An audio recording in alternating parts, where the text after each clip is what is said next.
नमस्कार, बुलेटिन में आपका स्वागत है। मैं हूं आपके साथ आशीष प्रमोद गोस्वामी। खबरों की शुरुआत करेंगे। बीजेपी की ओर से आज से जिला जनाक्रोश महाघेराव का आगाज हो रहा है।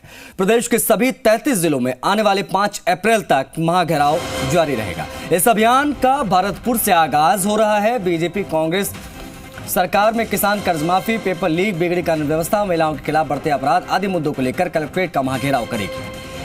आज बीजेपी प्रदेश अध्यक्ष सतीश पूनिया भरतपुर पहुंच रहे हैं। महाघेराव का नेतृत्व वहां पर करेंगे। तैयारियां वहां पर पूरी कर ली गई हैं। कलेक्ट्रेट पर कर्जमाफी, पेपर लीक, बिगड़ी कानून व्यवस्था, महिलाओं के साथ अत्याचार, ये तमाम मुद्दे जिसको लेकर सतीश पूनिया की अगुवाई में भरतपुर संभाग में यह प्रदर्शन किया जा रहा है। भरतपुर में कलेक्ट्रेट का घेराव होगा। देवेंद्र हमारे सहयोगी ज्यादा जानकारी के साथ, ज्यादा ताजी तस्वीरों के साथ लाइव कनेक्ट हो, उनसे बातचीत करते हैं। देवेंद्र, इस वक्त क्या देख पा रहे हैं आप? 11 बज गए हैं और प्रदर्शन का समय हो गया है। देखिए, 12 बजे तक ये पूरी कवायद शुरू होगी। 12:15 बजे के आसपास सतीश पूनिया पहुंचेंगे। लेकिन इस वक्त हम मौजूद हैं जिला कलेक्ट्रेट पर। जिला कलेक्ट्रेट पर आप देख सकते हैं किस तरह चाक चौबंद व्यवस्था की गई है, किस तरह सुरक्षा व्यवस्था के इंतजाम किए गए हैं। IPS और एडिशनल SP हेडक्वार्टर हमारे साथ हैं। ब्रजेश ज्योति उपाध्याय, उनसे जानेंगे किस तरह की सुरक्षा व्यवस्था की गई है, किस तरह की सुरक्षा व्यवस्था की गई है। ब्रजेश जी, ये जनाक्रोश रैली और कलेक्ट्रेट परिसर का घेराव का इनका प्लान है।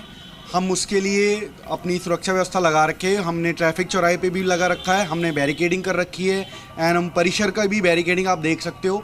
हमने हर जगह जाब्ता लगा रखा है। एडिशनल SP रहेंगे, अधिकारी, प्रभारी अधिकारी हैं हर पॉइंट पे, और हमारे पास सारा जाब्ता है जो हम इनको अगर इस टाइप की कोई सिचुएशन होती है उसको हैंडल करने के लिए हम तैयार हैं। यहाँ पे लोगों को समस्या ना हो उसके लिए ट्रैफिक को भी डाइवर्ट किया गया, उसको उस मैसेज को वाइडली लोगों में प्रचारित किया गया। बिल्कुल, इसीलिए देवेंद्र जी हमने कल रात को ही आप लोग को मैसेज कर दिया था, जिससे कि आप लोग भी एक बार सर्कुलेट कर दो। हमने सबको बता रखा है ये वाला जो रोड है हमारा बिजलीघर से सारस वाला, बस यही ब्लॉक है ड्यू टू दिस रैली। उसके लिए हमने अल्टरनेट व्यवस्था कर रखी है। ट्रैफिक का जाब्ता भी लगा रखा है जो लोगों को डायरेक्शन दे रहा है कि कैसे आप अपनी जगह पे पहुंच सकते हैं इस रास्ते को छोड़ के। इसके अलावा लगातार ड्रोन से निगरानी भी है, वीडियोग्राफी भी। जिस तरह के हालात जयपुर में रहे, बख्तरबंद गाड़ियां भी, वाटर कैनन, सारे हर तरह के इंतजाम, किसी तरह की लॉ एंड ऑर्डर की स्थिति खराब ना हो उसको लेकर व्यवस्थाएं की गई हैं। लगातार कोशिश ये ट्रैफिक जो लोग आएंगे उनको कहाँ जो गाड़ियों में पार्किंग के लिए इनकी रैली वाले जो लोग आ रहे हैं उनकी MSJ कॉलेज में पार्किंग है। हमने हर जगह पे वीडियो रिकॉर्डिंग की व्यवस्था कर रखी है, ड्रोन की व्यवस्था कर रखी है, जिससे कि हम सब पे नज़र रखें। एक एक व्यक्ति पे हमारी नज़र रहेगी। जो भी उन फेमस पर्सनालिटीज़ है उनके ऊपर भी हमने एक एक नामजद कैमरा कर रखा है, जिससे कि हमें सबके ऊपर नज़र रखें और हम सुचारू रूप से इसको करवा लें। किसी तरह की प्रॉब्लम ना हो, कोई लॉ एंड ऑर्डर की सिचुएशन ना हो। देखिए, जिस तरीके से IPS ब्रजेश ज्योति उपाध्याय बता रहे हैं कि किसी भी तरह की कोई अव्यवस्था नहीं हो, फेमस पर्सनैलिटी होंगी उन पर भी ड्रोन की स्पेशलाइज व्यवस्था की गई है और लोगों को असुविधा ना हो इसके लिए लोगों को जानकारी दी गई है कि बिजलीघर से सारस जाने वाला जो रूट है वो ब्लॉक है, बाकी रूट से आप अपना आवागमन कर सकते हैं। सुरक्षा व्यवस्था के कड़े इंतजाम हैं और कोशिश यही है कि किसी भी तरह की लॉ एंड ऑर्डर नहीं। देवेंद्र, ये जो तैयारी आप दिखा रहे हैं ये तो भाई प्रशासन की तैयारी हो गई। ये तो प्रशासन की तैयारी हो गई। ये तो लग रहा है कि सब चाक चौबंद है मामला। लेकिन बीजेपी वाले क्या करने के मूड में आज? देखिए, बीजेपी ने, हम अब से कुछ देर पहले हम पांडाल में थे, तो बीजेपी ने ट्रैफिक चौराहा महाराजा सूरजमल स्मारक के पास वहां पर पांडाल सजाया। उस पांडाल में लगभग 3000 कुर्सियां लगाई गई हैं। हालांकि बीजेपी का दावा है कि 15 से 20 हज़ार लोग आएंगे। बड़ा आक्रोश यहां पर जाहिर करने की कवायद या इस तरह की बात बीजेपी के द्वारा दावे किए जा रहे हैं। बीजेपी की भीड़ को जुटाने का जिम्मा उन लोगों को दिया गया है जो विधानसभा जाने के सपने देख रहे हैं, जो सोच रहे हैं कि कैसे हम विधानसभा पहुंच जाएं। उनके पोस्टर होर्डिंग से पूरे इलाके को पाट दिया गया है। सबने इन पोस्टर होर्डिंग में सब जो अपने उनके चहेते नेता हैं उनको लगाया गया है। चाहे वसुंधरा राजे की बात हो, सतीश पूनिया की बात हो, चाहे नरेंद्र मोदी की बात हो, अमित शाह की बात हो, JP नड्डा की बात हो, तमाम वो पार्टी के केंद्र के नेता हों चाहे राज्य के नेता हों, उनके फोटो लगाए गए हैं और हर कोई इस कवायद में। अब बड़ी बात देखने को ये होगी कि जिस तरीके से यहाँ पर बीजेपी दावा कर रही है, जिस तरह की बात सतीश पूनिया कह रहे हैं, जिस तरह की बात बीजेपी के जो नए जिला अध्यक्ष हैं ऋषि बंसल, उनको जो टारगेट दिया गया है इस आंदोलन को या इस मूवमेंट को सफल बनाने का, उनका भी एक तरीके से लिटमस टेस्ट है। हालांकि बीजेपी इस पूरे आंदोलन को, भरतपुर में जो आज प्रदर्शन हो रहा है, उसको डॉक्टर सुभाष गर्ग जो भरतपुर से विधायक है, स्थानीय विधायक है, उनके खिलाफ एक बड़ी मुहिम के रूप में देख रही है। पेपर लीक के मुद्दे को यहाँ पर बीजेपी हावी करना चाहती है। नगर निगम में जो व्याप्त भ्रष्टाचार है, UIT में जो भ्रष्टाचार व्याप्त है, उन मुद्दों को लेकर बीजेपी यहाँ पर हावी होना चाहती है। उन मुद्दों को लेकर जनता के बीच में अपनी बात रखना चाहती है।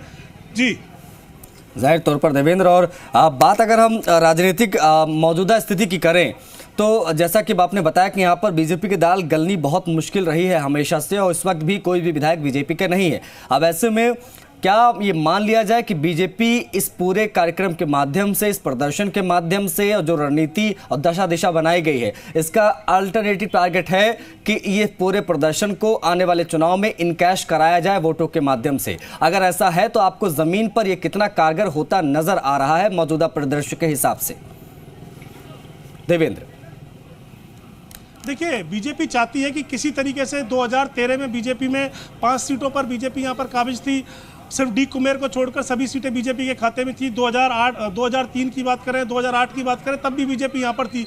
लेकिन 2018 में भरतपुर संभाग में, पूर्वी राजस्थान में बीजेपी का एक तरीके से जो स्तर है, वो उनकी जो सीटों का मामला है वो नीचे गिर गया। भरतपुर में प्रदेश आज की डेट में बीजेपी की कोई भी सीट नहीं है। बीजेपी इस बड़े मूवमेंट के जरिए चाहती है कि लोगों को अपने आप से जोड़ा जाए और वापस से भरतपुर में जो उनका एक पॉलिटिकल आधार रहा है, जिस तरह की बात सतीश पूनिया कहते रहे कि हम लगातार यहाँ पर हमें पॉलिटिकल माइलेज मिलता रहा है, लगातार हमारे यहाँ से विधायक रहे हैं। हालांकि वर्तमान में सांसद हैं भरतपुर और धौलपुर दोनों जगह से, लेकिन बड़ी बात यह है कि विधायक नहीं है। विधायक जो सरकार राजस्थान में बननी है 2023 में, जिसकी कवायद है, जिसकी लड़ाई अभी से जारी हो गई है, उस लड़ाई को कैसे जीता जाए, इसके लिए बीजेपी कोशिश कर रही है। अब बड़ी बात यह होगी कि बीजेपी अगर भीड़ जुटा पाती है, ये बीजेपी के लिए बड़ी बात है। क्योंकि यहाँ पर एक चीज मैं आपको बता दूं कि वसुंधरा राजे खेमे के जो नेता हैं वो अभी भी सतीश पूनिया गुट के खेमे के नेताओं से दूरी बनाए हुए हैं। अब ये जो दूरी है आपस की, वो कितनी आपस में बीजेपी को धरातल पर कितनी मजबूती दे पाएगी, कितना उन्हें दूर कर पाएगी, ये देखने वाली बात होगी।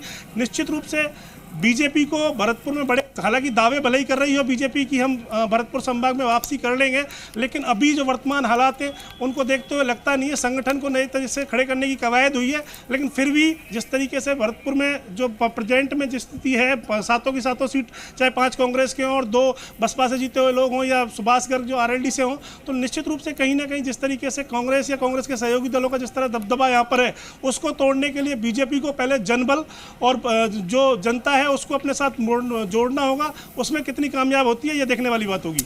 ठीक है, मतलब ये जो गुणागणित है ये भी ध्यान देने की ज़रूरत है बीजेपी को। बहुत शुक्रिया देवेंद्र ने तमाम जानकारियों को साझा करने के लिए, तमाम अपडेट्स